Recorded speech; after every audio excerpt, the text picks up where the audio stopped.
जिज्ञासु मित्रों, बहुत बहुत अभिनंदन है आप सभी का दिव्य सृजन में।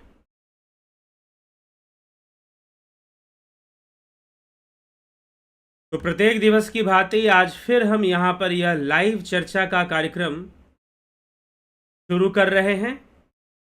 और आज जो लाइव चर्चा का जो विषय है, आज के लाइव चर्चा का विषय है कि 40 के बाद ज्यादातर लोग डिप्रेशन में क्यों चले जाते हैं। अर्थात 40 की उम्र बीत जाने के बाद ज्यादातर लोग डिप्रेशन में जाने लग जाते हैं और डिप्रेशन में जाने के कारण, अवसाद से ग्रसित रहने के कारण वो कई तरह की क्रियाएं शुरू कर देते हैं। अब डिप्रेशन में जाना, अवसाद में जाना, क्योंकि उनकी कुछ समस्याएं होती हैं जो सामान्य रूप से समस्याएं होती हैं, और वो जो सामान्य रूप वाली जो समस्याएं हैं उनके कारण से उन्हें डिप्रेशन होता है, उन्हें अवसाद होता है।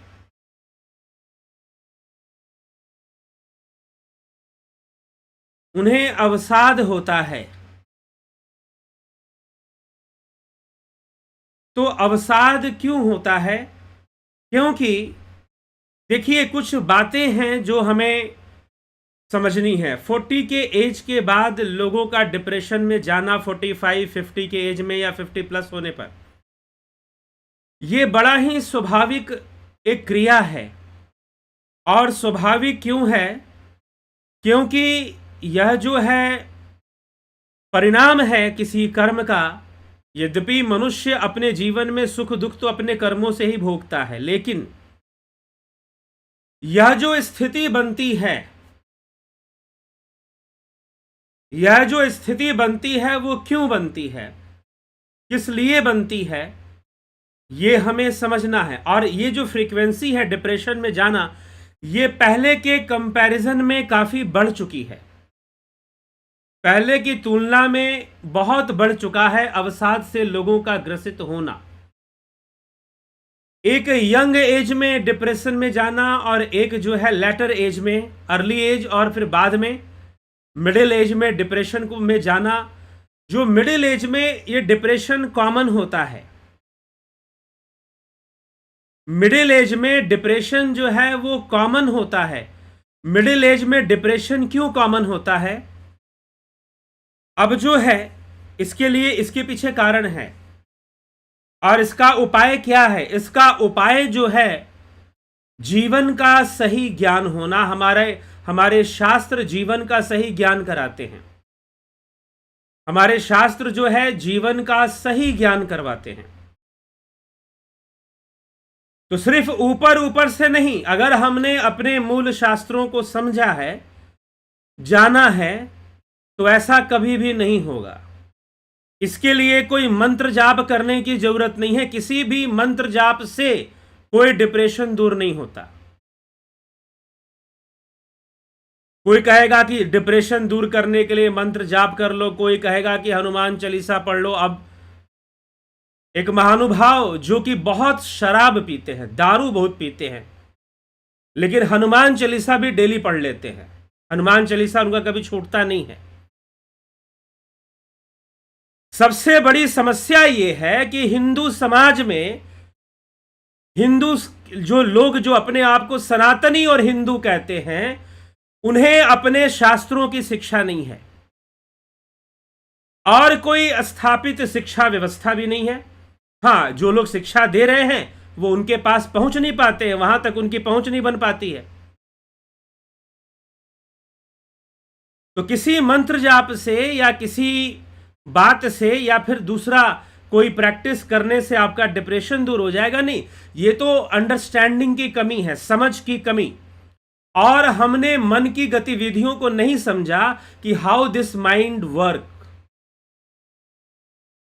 यह मन कैसे काम करता है। यद्यपि हमारे शास्त्रों में पतंजलि योग सूत्र, श्रीमद् भगवद गीता, जो कि योग शास्त्र की श्रेणी में आते हैं, उनमें बातों को समझाया गया है कि यह माइंड कैसे काम करता है। ये चित्त वृत्तियां कैसे कार्य कर रही हैं समझाया गया है।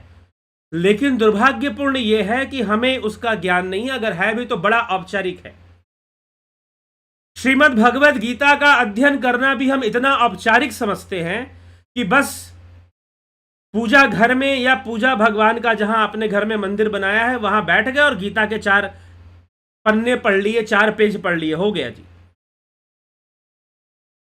इसलिए कई बार मैं कहता हूं कि श्रीमद् भगवद गीता का अगर लाभ उठाना है तो आप श्रीमद् भगवद गीता को अपने स्टडी टेबल पर ले आइए और स्टडी टेबल पर लाकर उसे गहनता से पढ़िए, गहराई से पढ़िए और समझिए कि क्या प्रक्रिया उसमें बताई जा रही है, कैसे क्या ट्रेंड चल रहा है, कैसे समझाया जा रहा है, अर्जुन के क्या प्रश्न है, कृष्ण क्या समझा रहे हैं, और उन बातों को समझिए अपने जीवन में। तो जाकर हो सकता है कि एक अंडरस्टैंडिंग डेवलप हो जाएगी और लेटर एज में अर्थात मिडिल एज में आपको डिप्रेशन ना हो, आपको डिप्रेशन ना हो। ठीक, तो डिप्रेशन आपको ना हो इसके लिए अंडरस्टैंडिंग जरूरी है, समझ जरूरी है। संसार क्या है, हमारे शास्त्र बता रहे हैं कि संसार क्या है, जीवन क्या है, वहां बताया जा रहा है। और जब तक यह समझ में ना आ जाए तब तक यह व्यर्थ हो जाया करता है। अब जो डिप्रेशन चलता है, अब लेटर एज में क्यों डिप्रेशन होता है भाई? सीधी सी बात है, देखो होता क्या है, हमारा जीवन कैसे शुरू होता है। हमारा जब जीवन शुरू होता है, हम जब होश संभालते हैं, 11, 12, 13, 14, 15 साल के जब बच्चे हो जाते हैं तो उनको लगने लग जाता है कि हमें जीवन में कुछ करना है। टीचर भी पीछे पड़े होते हैं कि पढ़ाई करो, पढ़ाई करो, पढ़ाई करो। टीचर भी पीछे लगे रहते हैं कि पढ़ाई करो, पढ़ाई करो, और माता पिता भी पीछे लगते हैं, पढ़ोगे लिखोगे तो बनोगे नवाब, नहीं तो हो जाओगे बर्बाद। तो पढ़ाई करो, आईएएस की तैयारी करो, इंजीनियरिंग की तैयारी करो, आईआईटी की तैयारी करो, मेडिकल की तैयारी करो, नहीं तो सीए बन जाओ, कंपटीशन एग्जाम्स दो। और जो बच्चे हैं वो लग जाते हैं अपनी पढ़ाई लिखाई में और वो कुछ ना कुछ करना शुरू कर देते हैं। तो बड़ी उम्मीद होती है, क्योंकि माता पिता और शिक्षकों ने यही सिखाया है कि भाई तुम बहुत अच्छे से पढ़ोगे लिखोगे और फिर अच्छी नौकरी मिलेगी, अच्छी शादी होगी, अपने हिसाब से जिंदगी जी पाओगे, तुम्हारे पास पैसे होंगे तो तुम बड़ी अच्छी लाइफ को जियोगे, बड़ी अच्छी जिंदगी जी लोगे। तो माता पिता ने भी यही समझाया, शिक्षकों ने भी यही समझाया, चाचा चाची ने भी यही समझाया। चलिए ठीक है, ये होना भी चाहिए। लेकिन अब कोई पढ़ लिख कर आईएएस ऑफिसर बन गया, आईएएस ऑफिसर बनकर बहुत कम उम्र में, मात्र 24 साल की उम्र में, 25 साल की उम्र में कोई आईएएस अधिकारी बन गया, और आईएएस अधिकारी बन गया, और आईएएस अधिकारी बनने के बाद उसने 10-11 साल जॉब किया, नौकरी किया, और 38 साल की उम्र में लगता है कि उसकी जिंदगी बेकार है, उसका लाइफ किसी भी काम का नहीं है, उसकी जिंदगी बेकार है। और वो फिर कहता है कि मैं सुसाइड कर लेता हूं, और वो सुसाइड कर लेता है। खबर आती है पूरे देश में कि किसी ने सुसाइड कर लिया, किसी आईएएस अधिकारी ने सुसाइड कर लिया, किसी आईएएस ऑफिसर ने सुसाइड कर लिया। तो पूरे देश में खबर आती है। फिर पता चलता है कोई फिल्म स्टार जिसने बहुत पैसे कमाए, बहुत फेमस हुआ, उसने आत्महत्या कर ली। तो इस प्रकार से घटनाएं घटती रहती है, लोग डिप्रेशन में चले जाते हैं। क्यों डिप्रेशन में चले गए? क्योंकि उन्हें जो बताया गया था, उनके दिमाग में जो इमेज क्रिएट की गई थी कि तुम्हारी नौकरी अच्छी हो जाएगी, तुम्हारा विवाह हो जाएगा, अच्छी लड़की से, सुंदर लड़की से तुम्हारा विवाह हो जाएगा, तुम्हारे पास पैसे हो जाएंगे, तुम देश विदेश घूम लोगे और फिर तुम बड़ा एंजॉय करोगे, तुम्हारे पास पैसे होंगे तो किसी चीज़ की कोई कमी नहीं होगी, और तुम बड़ा ही अपने जीवन को, अपने लाइफ को बहुत ही अच्छे से एंजॉय करोगे, बहुत ही अच्छे से तुम एंजॉय करोगे, बहुत ही अच्छे से अपना जीवन जियोगे। लेकिन दुर्भाग्यपूर्ण क्या है कि जब लोग कोशिश करते हैं, कुछ लोग हैं जिनको कैरियर में वैसी सफलता ना मिली, लेकिन काम तो सब कोई कुछ ना कुछ करता है। कार्य तो सब कोई कुछ ना कुछ करता ही है। तो अब जो है किसी का जीवन आगे बढ़ा, पढ़ने के बाद उसने पैसे भी कमाए। अब मुझे तो कुछ कुछ ऐसे उदाहरण मिले जिन लोगों ने खूब पैसे कमाए, बहुत बड़े ओहदे पर पहुंचे, बहुत बड़े लेवल पर, बहुत बड़े पोजीशन पे वो लोग पहुंचे, और बहुत बड़ी पोजीशन पे पहुंचने के बाद भी डिप्रेशन में। ऐसा क्यों हो रहा है? ऐसा तो नहीं होना चाहिए था। तो बहुत ओहदे पर पहुंचने के बाद भी डिप्रेशन में जाना, यह तो नहीं होना चाहिए था। और बहुत पैसे कमाने के बाद भी डिप्रेशन में जाना, यह तो नहीं होना चाहिए था। लेकिन समस्या क्या है? समस्या वही है कि हमने प्रकृति को नहीं समझा, तो जीवन कहां से समझ में आएगा। समय बीता, पैसा भी आया, बहुत सारी शर्तें पूरी भी हो गई, लेकिन फिर भी जिंदगी में जो मजा आना चाहिए था, जीवन में जो सुख आना चाहिए था, वो सुख अभी तक नहीं आया। ऐसा भला क्यों हो रहा है? जीवन में जो सुख आना चाहिए था, वो भला सुख क्यों नहीं आ रहा है? वो सुख तो आना चाहिए ना, वो जीवन में तो मिलना चाहिए ना, लेकिन मिल नहीं रहा है। हमने तो बहुत सारी चीजें एक्सपेक्टेशन की थी। एक दो महानुभाव का अनुभव मैं बताऊं। मुझे एक लड़के ने फोन किया, लड़का नहीं है वो, लड़का कहना, हाँ लड़का ही है, क्योंकि लोग 50 साल तक युवा होते हैं, 50 साल बाद जवानी ढलनी शुरू होनी चाहिए। पहले ऐसा ही हुआ करता था, लेकिन दुर्भाग्यपूर्ण है कि आजकल बस 30 साल में ही लोगों की जवानी ढलनी शुरू हो जाती है। 40 साल उस व्यक्ति की उम्र है, कोलकाता शहर में वो रहता है, चाहे जहां भी रहता हो। खैर चलिए, बोलते बोलते मैं किसी का बता गया, कोलकाता शहर में रहता, लेकिन नाम नहीं बताऊंगा, क्योंकि सबकी अपनी प्राइवेसी होती है। चाहे किसी भी शहर में रहता हो, मुंबई या दिल्ली में। उन महानुभाव की कहानी यह है कि उन्होंने प्रेम किया अपने कॉलेज लाइफ में, अपने पसंद की लड़की से किसी से प्रेम किया, उसे प्रपोज किया, दोनों के बीच में प्रेम प्रसंग शुरू हुआ, और 7 वर्षों तक प्रेम प्रसंग चलता रहा। 7 वर्षों के बाद दोनों ने विवाह कर लिया, दोनों की शादी हो गई। दोनों ने निश्चित कर लिया कि हम जो है विवाह कर लेते हैं, और विवाह कर लिया। दोनों साथ रहने लगे। 7 वर्षों से दोनों आपस में जुड़े हुए थे और प्रेम प्रसंग में थे, और विवाह भी कर लिया। लेकिन 3 साल बाद दोनों का डाइवोर्स भी हो गया, दोनों जुदा भी हो गए, दोनों का तलाक भी हो गया। और तलाक होने के 6 महीने बाद जो लड़की थी उसने दूसरी शादी कर ली। अब लड़का क्या करे? लड़का 1.5-2 साल तक ऐसे ही रहा, बहुत शॉक्ड रहा कि मेरे लाइफ में हो क्या रहा है, ये लव, ये रिलेशनशिप, ये प्रेम, ये क्या होता है, और ये सुख क्या होता है। हमने तो बहुत सारे सपने देखे थे, बहुत सारे अरमान थे हमारे, लेकिन कुछ भी पूरा होते दिखाई नहीं दे रहा है। हालांकि हम सब कर भी वही रहे हैं जो हम चाह रहे हैं, पैसा भी कमा रहे हैं, पैसे की भी कोई कमी नहीं है, जीवन साथी भी अपने पसंद का ही मिल गया। 7 वर्षों तक पूरी ईमानदारी से यह रिश्ता निभता रहा। लेकिन 3 वर्षों में क्या हुआ विवाह के बाद? 3 वर्षों में क्या हुआ विवाह के बाद? और फिर यह जीवन कैसा बन गया, किस तरह का बन गया? तो ये लाइफ है क्या चीज? अनेकों प्रश्न खड़े हो जाते। चलो, इनके जीवन में ऐसा हो गया।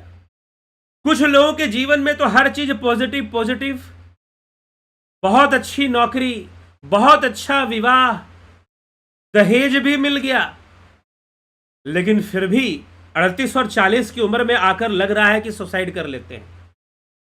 ऐसा क्यों हो रहा है? डिप्रेशन क्यों हो रहा है? अवसाद क्यों हो रहा है? चलो, कुछ ऐसे भी हैं जिनको तो जो वो चाहते थे, वो आईएएस बनना चाहते थे, नहीं बन पाए, बेचारों ने आर्मी ज्वाइन कर ली। कुछ ऐसे भी लोग मिले कि 2-3 साल 4 साल उन्होंने आईएएस की तैयारी की, फिर उन्होंने आर्मी ज्वाइन करने का निश्चय कर लिया, आर्मी ज्वाइन कर ली या पुलिस ज्वाइन कर ली। पुलिस में, यूपी पुलिस में जाके दरोगा बन गए, सब इंस्पेक्टर बन गए। तो किसी ने कुछ किया, लेकिन उनकी तो इच्छाएं ही अभी तक पूरी नहीं हुई कि वो कुछ कर पाते, लेकिन फिर वही कि भाई ये जीवन चल कैसे रहा है। मन में अनेकों प्रश्न खड़े हो जाते हैं कि ये जीवन चल कैसे रहा है, जीवन किस तरह से चल रहा है, ये प्रश्न बनने शुरू हो जाते हैं फिर। तो अब यह जो प्रश्न बनते हैं यह डिप्रेशन को ले आते हैं, यह जो प्रश्न बनते हैं यह अवसाद को ले आते हैं। अब यह अंडरस्टैंडिंग नहीं है कि वास्तव में हमें लाइफ को जीना कैसे था। अगर हमें जीवन को सुखी बनाना है तो हमें जीवन को कैसे सुखी बनाना था।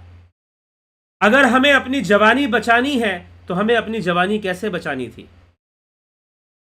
हमने कभी भी, हमें बहुत सारी शिक्षाएं दी जाती हैं लेकिन हमें योग की शिक्षा नहीं दी जाती है। यह जीवन कैसे चल रहा है और हमें लेटर एज में हमें किन समस्याओं का सामना करना पड़ेगा हमें नहीं पता होता। युवा अवस्था में लोग आधे पागल होते हैं, कुछ लोग कहते हैं, उनको समझ में नहीं आता, वो किसी एक चीज को पकड़कर बैठ जाते हैं और लगता है कि बस सब कुछ हो जाएगा, इसी से सब कुछ हो जाएगा, हम जो है इसी से सारे सुख भोग लेंगे, बस हमें फलानी नौकरी मिल जाए और हमारी शादी हो जाए। लेकिन जिंदगी उसके बाद भी है, नौकरी के बाद भी है और शादी के बाद भी जीवन है। हो सकता है कि जो नौकरी आपने चुनी है उस नौकरी से आपको सख्त नफरत हो जाए। हो सकता है कि जो जीवन साथी आपने चुना है, अपने मर्जी से चुना है, हो सकता है कि परिस्थितियां बदल जाए और आपकी चॉइसेस भी बदल जाए, आपकी पसंद भी बदल जाए, क्योंकि यह प्रकृति है। मनुष्य के जीवन में सबसे बड़ी समस्या यही होती है। अभी कुछ दिनों पहले एक व्यक्ति से मुलाकात हुई, उनकी उम्र 50 वर्ष थी।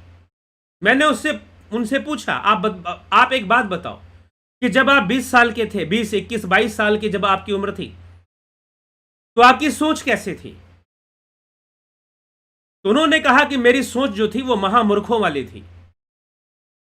अगर उस समय मेरी सोच सही रही होती तो मैं ना जाने कितना लाभ उठा चुका होता। अगर उस समय मैं योग मार्ग से जुड़ गया होता, मन, चित्त की वृत्तियां, चित्त क्या है, मन क्या है, बुद्धि क्या है, इन सभी बातों की समझ मुझे हो जाती।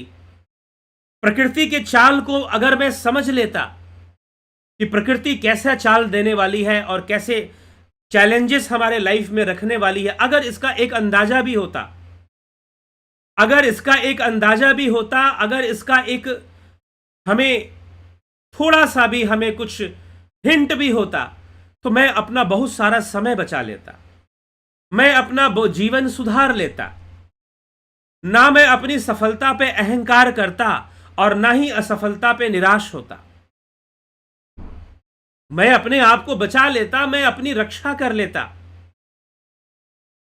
ना सफलता पर अहंकार और ना ही असफलता पर निराश होता और मैं स्वयं को जानने की कोशिश करता, क्योंकि वास्तव में जो सुख है वो तो हमारे अपनी अवस्था है। हमें भूख लगी है और हमें स्वादिष्ट भोजन मिलता है, हम स्वादिष्ट भोजन करते हैं, हमारा पेट भरता है, हमें सुख की प्राप्ति होती है, हमें संतोष की प्राप्ति होती है, हमें सुख की अनुभूति होती है। लेकिन यह जो अनुभव है यह आंतरिक है। पेट भर गया, अगर उसके बाद भी आपको खिलाया जाए, अगर उसके बाद भी आपको बहुत ज्यादा खिलाया जाए, तो आपको वह जो भोजन है आनंद देने वाला नहीं है। वह जो भोजन है आनंद देने वाला नहीं है, सुख देने वाला नहीं है, वह तो आपको और दुखी करने वाला है, क्योंकि आपका पेट भर चुका है। आपको भोजन की कोई आवश्यकता ही नहीं है, आपको भोजन की कोई आवश्यकता नहीं है, क्योंकि आपका पेट भरा हुआ है। लेकिन मन कह रहा है कि फिर भी खाओ। अभी कुछ दिनों से कुछ वीडियोस मैंने बनाए हैं, उसको सुनकर एक महानुभाव ने कहा कि अगर पहले हमें यह सब की समझ होती तो हम अपने जीवन को बहुत अधिक संभाल लेते, बहुत अधिक जीवन को बचा लेते, बहुत अधिक जीवन को हम संभाल लेते। लेकिन दुर्भाग्यपूर्ण कि पहले से इन सब बातों की समझ ना पैदा हो पाई, ना कोई बताने वाला मिला, ना माता पिता, ना स्कूल टीचर्स, किसी ने कुछ नहीं समझाया कि आगे का जीवन कैसा होगा और हमें किस प्रकार से चलना चाहिए और जीवन को कैसे देखना चाहिए। हाँ, पहले की शिक्षा व्यवस्था में जहां गुरुकुल हुआ करते थे, 25 वर्षों तक उन्हें आश्रम में रहकर बहुत तरह की शिक्षाएं दी जाती थी। हाँ, और विवाह भी 25 वर्ष के बाद हुआ करती थी।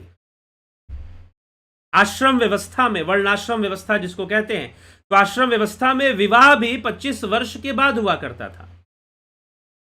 तो इस प्रकार से आश्रमों में अलग अलग व्यवस्थाएं होती थी ताकि लोग परिपक्व हो जाएं, मैच्योर हो जाएं और उनको ज्ञान हो जाए कि यह संसार क्या है, यह जीवन क्या है, मन क्या है, बुद्धि क्या है, चित्त क्या है।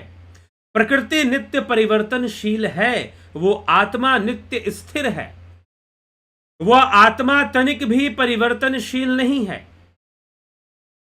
तो मनुष्य जो है, जब ये जान लेता है और प्रकृति के चाल को समझ लेता है, तो जीवन में आने वाली चुनौतियों से वो घबराता नहीं है।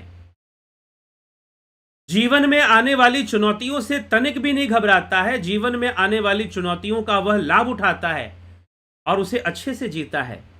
फिर भला उसे डिप्रेशन क्यों आएगा, और क्यों नहीं वह दीर्घायु होगा, और क्यों नहीं वह उसकी जवानी लंबे समय तक रहेगी। क्या भारतीय धर्मशास्त्र और जो योग शास्त्र हैं, क्या वो मना करते हैं कि संसार का भोग मत भोगो? संसार का भोग भोगने के लिए वो मना नहीं करते, बस वो सिखाते हैं कि भोगों को भोगना कैसे है। वो सिखाते हैं कि भोगों को भोगना कैसे है। इसलिए हमारे यहां पाक शास्त्र भी है, हमारे यहां शयन शास्त्र भी है, हमारे यहां काम शास्त्र भी है। क्यों है?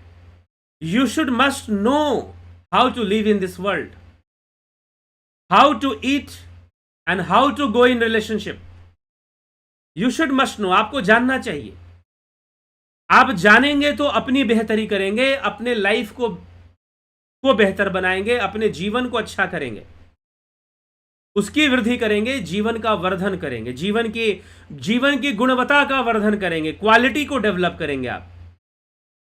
तो इसीलिए हमें जो है यह बात समझने की आवश्यकता है। तो दुर्भाग्यपूर्ण यही है कि पहले से जो शिक्षा मिली है वो सही नहीं है, शिक्षा व्यवस्था में कमी है। और पहले जो शिक्षा मिली है कि बेटा तुम पढ़ाई करो, तुम्हें बहुत अच्छी नौकरी मिलेगी और फिर जो है तुम, ठीक है, ऐसा नहीं है कि ये बातें समझाना गलत है, लेकिन इसके साथ जीवन के सही मर्म को समझा देना भी जरूरी है। जीवन परिवर्तनशील है, इसका अर्थ भी समझा देना आवश्यक है।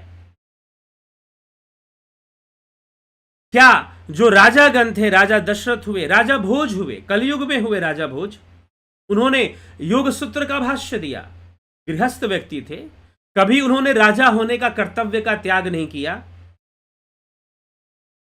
कभी त्याग नहीं किया, फिर भी अपना जीवन जिया, अपने कर्तव्यों को करते हुए, संसार को भोगते हुए उन्होंने योग को सिद्ध किया।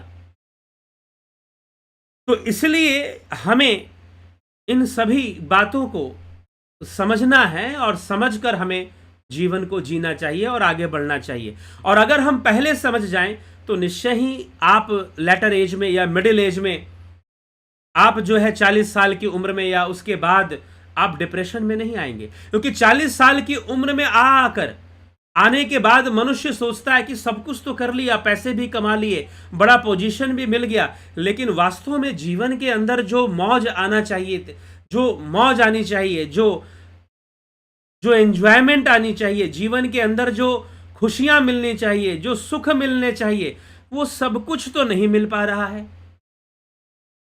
वो सब कुछ तो नहीं मिल पा रहा है, सब कुछ तो प्राप्त नहीं हो पा रहा है। और जब सब कुछ नहीं प्राप्त हो पा रहा है तो फिर क्या फायदा हुआ? हम जो सोच के चल रहे थे, क्या वो सब गलत था?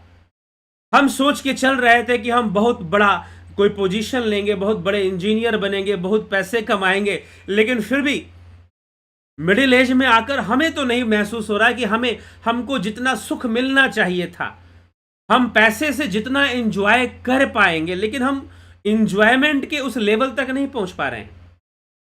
जितना हमने इमेजिनेशन किया था, जितना हमने इमेजिन किया था, उतना हम नहीं भोग पा रहे हैं सुख को, और ना हमें उतना सुख मिल पा रहा है। तो फिर कुछ कहानी और लगती है। ऊपर से depression, tension, conflicts, family conflicts, life partner के साथ द्वंद्व, ऐसे बहुत सारी चीजें लोगों को 40 के एज में जाते जाते वो सोचने के लिए मजबूर हो जाते हैं कि कुछ अलग चीजें हैं। हम जो लाइफ से एक्सपेक्ट कर रहे थे इस एज तक आने तक हमें अभी तक नहीं मिल पाया। इट मीन्स कि हम जीवन को जितना हम एक्सपेक्ट कर रहे थे, जितनी हमारी आशाएं थी, जितना हमारी जो समझ थी, या जितना हमने एजुकेशन लिया, पढ़ाई की, मेहनत की, पैसा कमाया, और जिस सुख के लिए कमाया कि हमें यह सुख मिलेगा, तो भी हमें वो सुख नहीं मिल रहा। कुछ लोग तो ऐसे होते हैं कि सुख भोगने के चक्कर में पैसा भी आ गया है, खूब पैसा उड़ाते हैं, खूब नशा भी करते हैं, खूब व्यभिचार भी करते हैं, खूब पैसा उड़ाते हैं, लेकिन बेचारे फिर भी सुखी नहीं रह पाते हैं।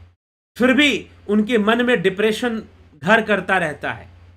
सारी मर्यादाओं को तोड़कर सुख भोगने पर भी सुखी नहीं है वो।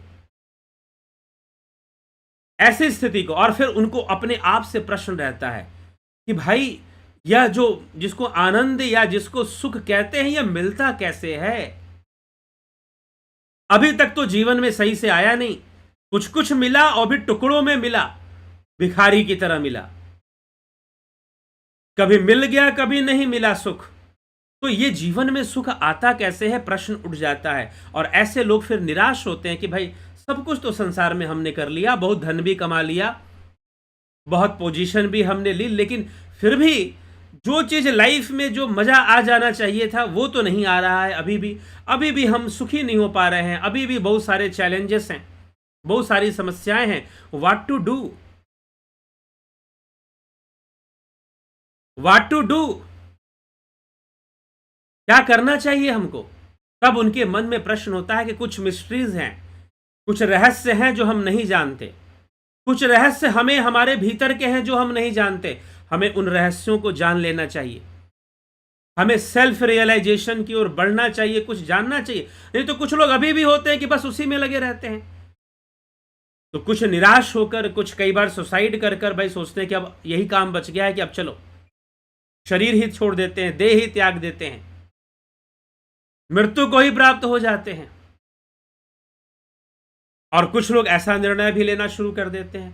कुछ लोग डिप्रेशन में चले जाते हैं, अवसाद से ग्रसित हो जाते हैं, ऐसी उनकी स्थिति हो जाती है।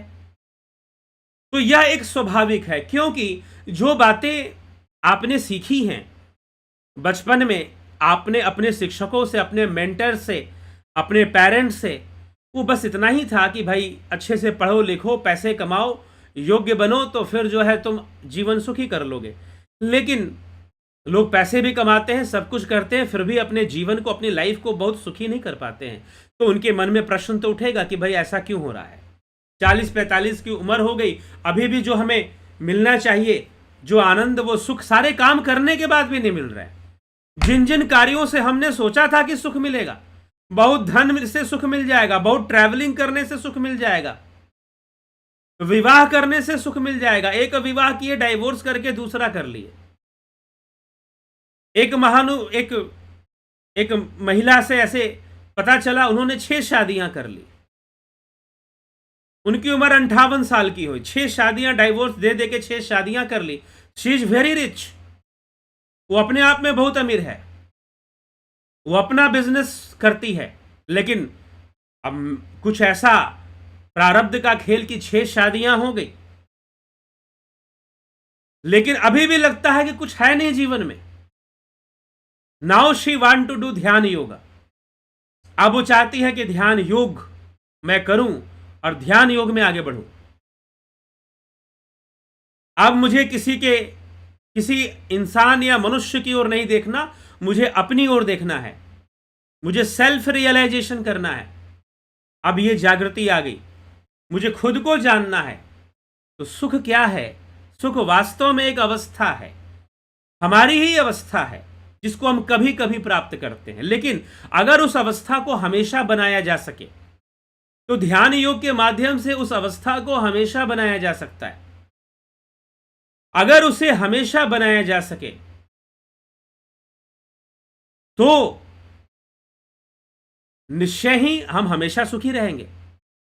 स्थिताम सुखम शाश्वतम नेत्रेशाम, एको वशी सर्वभूतांतरात्मा एकम रूपम बहुधा यह करोति तमातमस्थम ये अनुपश्यन्ति धीरा स्थिताम सुखम शाश्वतम नेत्रेशाम। उस आत्मा को जान लेने से धीर जन, योगी जन शाश्वत सुख को प्राप्त हो जाते हैं, क्योंकि वह आत्मा संतुलित है, वह आत्मा संतुष्ट है। और जब यह मन उस आत्मा में लय होता है, उस आत्मा में स्थित होता है, आत्म स्थित होता है, तो फिर यह अपने आप ही सुख का अनुभव करता है, संतुलन और संतोष का अनुभव करता है। नहीं तो जब जब उसका संतुलन बिगड़ता है दुखी होता है, और जब जब संतुलन बनता है सुखी होता है। जब जब संतुलन बनता है सुखी, क्योंकि संतुलन ही सुख है। बहुत ज्यादा स्वादिष्ट भोजन कर लोगे तो सुखी नहीं हो जाओगे। हां, भोजन किया, पेट भरा, संतुष्टि मिली, तो यहां सुख है। लेकिन पेट भरने के बाद भी स्वादिष्ट भोजन के चक्कर में रहोगे तो दुख का कारण बनेगा, अनेकों बीमारियों का कारण बनेगा, और अपच का कारण बनेगा, और दुख का कारण बनेगा। फिर तो हमें जो है विवेक से विचार करना है, और विवेक से विचार कर जीवन को आगे बढ़ाना है। नहीं तो फिर हम भी दुखी हो जाएंगे, अत्यधिक सुखी होने के चक्कर में हम भी दुखी हो जाएंगे। इसीलिए जीवन आगे बढ़ेगा अगर हमने अपने सुख की संपूर्ण आशाएं इंद्रियों से लगाकर रखी हैं या संसार के वस्तुओं से लगाकर रखी हैं, क्योंकि संसार उतना ही है जितना इंद्रियां प्रकट करती हैं। सांसारिक सुख भी उतना ही है जितना इंद्रियां अनुभव करा सकती हैं। और यह संसार नित्य परिवर्तनशील है, और जो परिवर्तित हो जाएगा, तो जब परिवर्तन आएगा तो जीवन में दुख तो आएगा। ये कल भी हमने सुना, जब परिवर्तन आएगा तो जीवन में दुख भी आएगा। तो कल भी हमने ये बात समझा। तो हमें यही बात समझना है।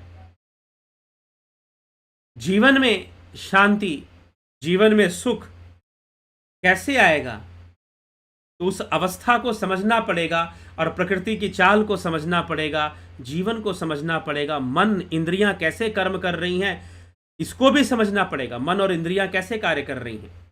जब हम सही सही बात समझ में आएंगे तो हम सुख की अवस्था को भी समझेंगे और हम सुखी रहेंगे। हम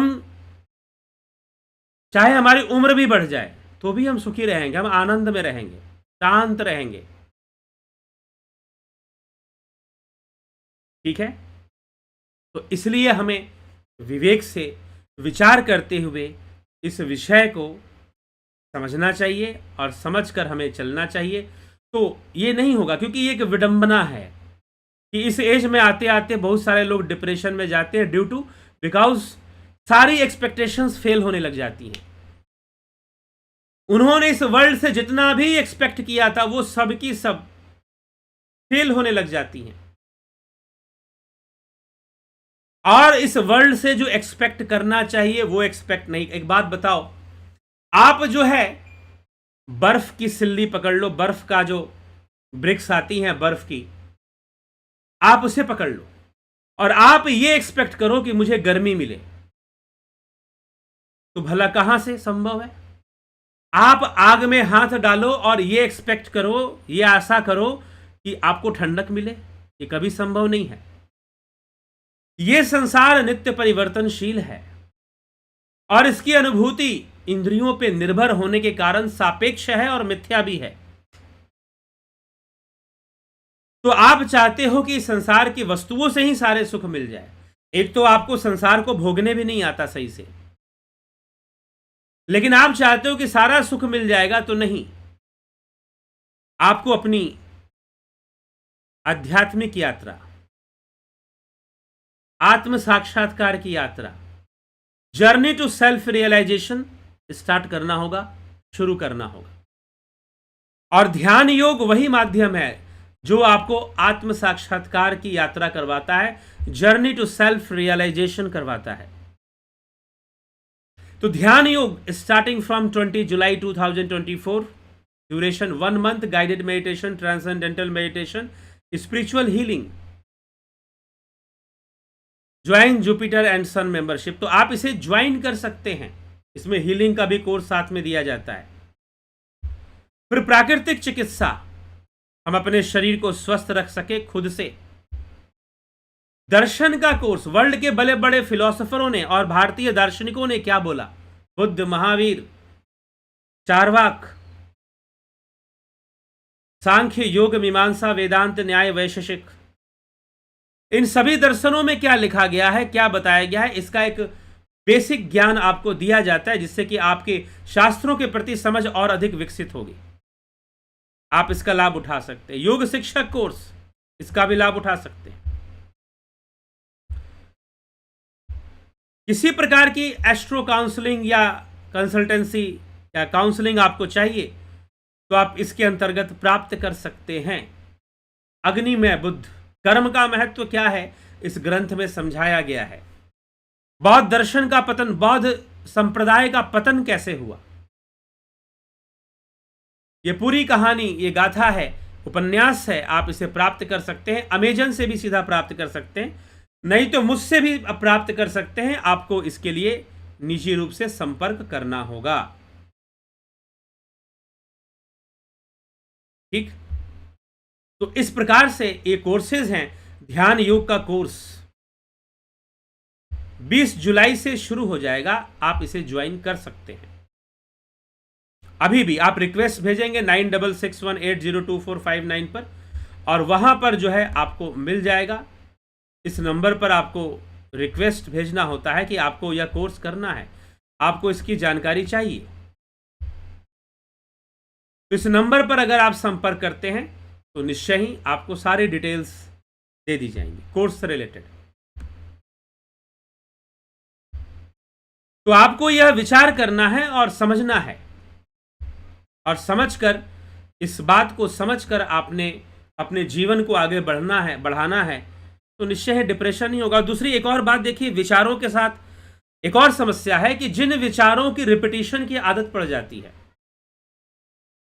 जिन विचारों के रिपीटिशन की आदत पड़ जाती है, उनकी फ्रीक्वेंसी हम बढ़ा देते हैं। अब एक और यहां समस्या एक और आती है। कुछ लोग ये भी कहते हैं कि हम अपने आप को बदल नहीं पा रहे हैं, हम अपने थॉट्स को चेंज नहीं कर पा रहे हैं, हमारे सामने तो बार बार वही बातें आ रही हैं, हमारे सामने तो बार बार वही बातें आ रही हैं, और हमारे सामने जब बार बार वही बातें आ रही हैं तो हमें बार बार उसी दिशा में जाने का मन करता है। तो अब मन ने एक गलत ट्रैक पकड़ लिया है, यह भी समस्या हो जाती है। मन ने एक गलत ट्रैक पकड़ लिया, क्यों पकड़ लिया? क्योंकि पहले से कोई संस्कार नहीं दिया गया, पहले से कोई शिक्षा नहीं दी गई। अब मन ने जब गलत ट्रैक पकड़ लिया है तो अब क्या कर लोगे फिर? लेकिन फिर भी ध्यान योग में वो शक्ति है कि आपके मन के ट्रैक को वो चेंज कर दे, आपके मन के ट्रैक को वो बदल दे। ध्यान योग में सामर्थ्य है, ध्यान योग में शक्ति है। तो इसीलिए आपको, अगर हम ध्यान योग ना करें, बातों को ना समझें, तो हम लाभ भी जीवन से नहीं उठा पाते हैं। तो यह जीवन निश्चय ही चलायमान है, परिवर्तनशील है, लेकिन हमारे मन के अंदर जो बातें पहले से होनी चाहिए थी वो नहीं है। और फिर हम 40-45 साल की उम्र में, 50 साल की उम्र में, फिर हमको लगता है कि भाई ये हमारा जीवन कैसे हो गया, क्योंकि अभी भी उन्हीं विचारों में जीवन चल रहा है जो पहले से चलते आ रहे हैं। तो फिर आप जो है फंस जाते हैं, आप जो है दुखी होने लग जाते हैं, आपको दुख मिलना शुरू हो जाता है, और आप अपने विचारों से ही मुक्त नहीं हो पाते, स्वयं ही अपने शत्रु बन बैठते हैं, स्वयं ही अपने दुख का कारण बन बैठते हैं। लेकिन अगर सही विचारधारा मिल जाए, सही गाइडलाइंस मिल जाए, सही टेक्निक मिल जाए, तो उन विचारों को भी कंट्रोल किया जा सकता है, जिसे हम बहुत पहले से सोचते हुए आ रहे हैं, जिनकी फ्रीक्वेंसी हमने बहुत ज़्यादा बढ़ा के रखी है। उनमें भी परिवर्तन आ जाएगा और आपका जीवन सुधर जाएगा। तो ज़रूरत है ऐसे अभ्यास को करने की, ध्यान योग की प्रैक्टिस को करने की। जब आप ध्यान योग का अभ्यास करेंगे तो निश्चय ही आप इसका लाभ उठा पाएंगे और ये घटना नहीं घटेगी कि 40 की उम्र में डिप्रेशन। जो युवा पहले कर लेंगे और पहले बातों को समझ लेंगे, जो यूथ है पहले ही समझ लिया कि how the life will go, ये जीवन कैसे आगे बढ़ेगा, कैसे आगे जाएगा, पहले ही बातें समझ में आ गई, तो हम वैसे ही ओवर एक्सपेक्टेशन रखेंगे नहीं इस संसार से। हाँ, संसार को फिर भी जीना है, फिर भी भोगों को भोगना है, लेकिन फिर भी उसमें आसक्ति वाली भावना नहीं आएगी और ओवर एक्सपेक्टेशंस नहीं रहेंगे, तो हम एक बेहतर जीवन जी पाएंगे। और लेटर 40 के उम्र, 40 साल की उम्र होने या 45-50 की उम्र होने पर भी डिप्रेशन हमको नहीं आएगा, हम मेंटेन कर पाएंगे, ठीक है, और अपनी जवानी को भी लंबे समय तक बरकरार रख पाएंगे। चलिए, तो इसी के साथ हम आगे बढ़ेंगे और आपके कमेंट्स भी चेक करेंगे कि आपने क्या कमेंट्स किए हैं। राजू पाल जी बहुत अभिनंदन है, संतोष कुमार जी, अनुज सिंह जी, पारजी जी, कुंवर जी, चंद्रभान सिंह जी, व्यास सिंह जी, कन्हई कुमार जी, प्रभुदत्त शर्मा, ज्ञानेंद्र भाटी जी, शिखर शर्मा जी, गोविंद प्रसाद नीमा जी, गीता जी, श्वेता राय सिन्हा जी, बहुत अभिनंदन है। गुरु जी प्रणाम। जब संसार में हैं और किसी की मुक्ति हो जाए तो दोबारा इस संसार में आना नहीं पड़ता, लेकिन ब्रह्म से ही सृष्टि हो रही है तो क्या दोबारा जन्म नहीं मिलता? जी नहीं, उसका जन्म नहीं होता दोबारा जो मोक्ष को प्राप्त हो गया। हाँ, नए जीव निर्मित होंगे, नई चीजें निर्मित होंगी। एक बार जो घड़ा फूट गया और मिट्टी में मिल गया, मिट्टी से दोबारा वो घड़ा नहीं आएगा, नया घड़ा आएगा, ठीक है। अमन कक्कर जी, नरेंद्र माकुड़े जी, सिल्वर बॉलर जी, सविता नायक जी, बहुत अभिनंदन है। एके त्यागी जी, पोष प्रकाश शर्मा जी, बाबूलाल साहू जी, बहुत अभिनंदन है। योगेश खैरनर जी, रामविलास जी, विनोद के सूद जी, मनोज सैन जी, लवकुश वर्मा जी, अवधेश कुमार जी, शर्मा मनोज, घनश्याम सरोदे जी,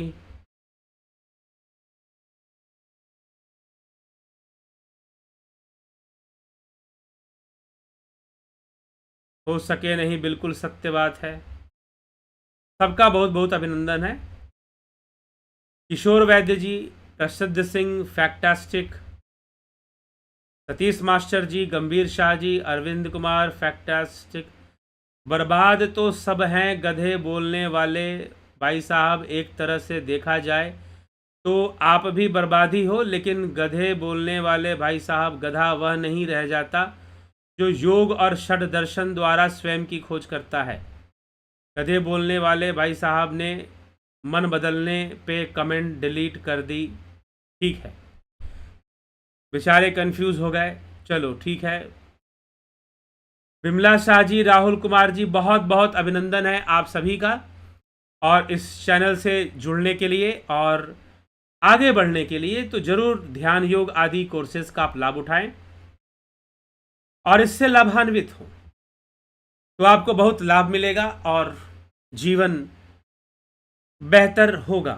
तो हमें कुछ बात शिक्षा व्यवस्था में कुछ परिवर्तन करने जरूरी हैं, जिससे कि हम कुछ बातों को अच्छे ढंग से समझ सके, जीवन को अच्छे ढंग से समझ सके। देखिए, शिक्षा उस ढंग से हमारी नहीं हो पाती है और संस्कार उस ढंग से, जो अच्छी बातें हमें नहीं मिल पाती हैं, तो फिर हमारे साथ प्रॉब्लम आती है, हमारे साथ दिक्कत होती है। तो हमें फिर बाद में हमें डिप्रेशन होता है, फिर हमें प्रश्न होता है। एक ऐसी एक भाई साहब मिले, उम्र हो गई है, आईटी सेक्टर में जॉब करते हैं, 45 ईयर्स एज हो गई है, लेकिन मन में एक डिप्रेशन है। उनको लगता है कि मेरा जीवन बेकार जा रहा है, मैं तो सिर्फ कंपनी के लिए काम कर रहा हूं, कंपनी को कमा कमा के दे रहा हूं, मेरे जीवन की कोई वैल्यू नहीं है, मेरे लाइफ की कोई मायने नहीं है, कोई अर्थ नहीं है, मैं जीवन किस लिए जीना है मुझे यह भी नहीं पता है, बस कंपनी को मैं कमा रहा हूं, कंपनी को कमा कमा के दे रहा हूं, मैं मेहनत करता हूं, कंपनी कमाती है, मुझे सैलरी देती है, तो मेरा घर चलता है, बस यही चल रहा है और इसके अलावा मेरे लाइफ में कुछ भी नहीं है। तो मेरे लाइफ का पर्पस क्या है? मन में ऐसे प्रश्न, कुछ लोग डिप्रेशन में, और भाई साहब बहुत डिप्रेशन में, कि भाई मेरे लाइफ का पर्पस क्या है, what is the motive of my life.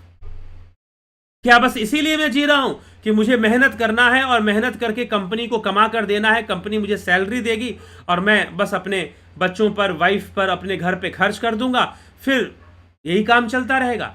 जीवन जीना किस लिए है? What is the purpose of life? समझ में नहीं आ रहा। क्या इसीलिए जीवन जीना है कि कमा कमा कर कंपनी को देना है और थोड़ा सा वीकेंड में इधर उधर घूम लेना है? तो मेरा लाइफ का गोल क्या है, पर्पस क्या है, ही डोंट नो। और नहीं जानने के कारण उनके साथ बहुत भारी समस्या है और वो डिप्रेशन, अवसाद से ग्रसित है। तो एक गाइडलाइंस शुरू से नहीं मिलती जो मिलनी चाहिए। 11th-12th में जो बच्चे पढ़ रहे हैं, ग्रेजुएशन जो बच्चे कर रहे हैं, जो स्टूडेंट्स कर रहे हैं, बीए, एमए, और उनको एक गाइडलाइंस लाइफ के बारे में जरूर मिलना चाहिए। मोरल एजुकेशन की बात नहीं कर रहा हूं। कुछ लोग कहेंगे moral education, no. Moral education बड़ा ही आइडियोलॉजिकल होता है और थोपने वाली बातें ज्यादा होती है, प्रैक्टिकल बातें नहीं होती, व्यवहारिक बातें नहीं होती, वैल्यूज की बातें, एथिक्स की बातें नहीं। इसीलिए जब आप योग शास्त्र को पढ़ेंगे तो वो सीधा सीधा आपको एथिक्स या वैल्यूज के पास नहीं जाते। वो हाँ ठीक है, योग से वैल्यू एजुकेशन को बढ़ावा मिलता है, लेकिन योग शास्त्र अपने आप में जीवन को जीना सिखाता है। जीवन कैसे जीना चाहिए, जीवन में कोई कर्म कैसे करना चाहिए, हर प्रकार का कर्म, आहार, निद्रा, भय, मैथुन, सब कुछ।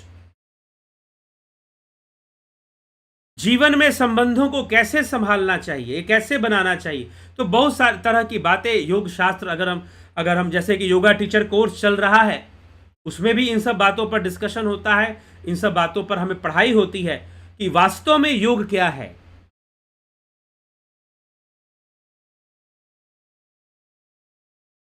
तो हम समझ पाएंगे और समझकर हम एक बेहतर जीवन हम जी पाएंगे। तो हमें विचार करना चाहिए, हमें सोचना चाहिए और अपने जीवन को बेहतर करने का प्रयास करना चाहिए। तो आइए हम जो है आगे बढ़ते हैं और आज के कार्यक्रम को विराम देंगे। कल फिर मिलेंगे 9 PM लाइव चर्चा में। तो बहुत बहुत आभार आप सभी का। ओम तत्सत।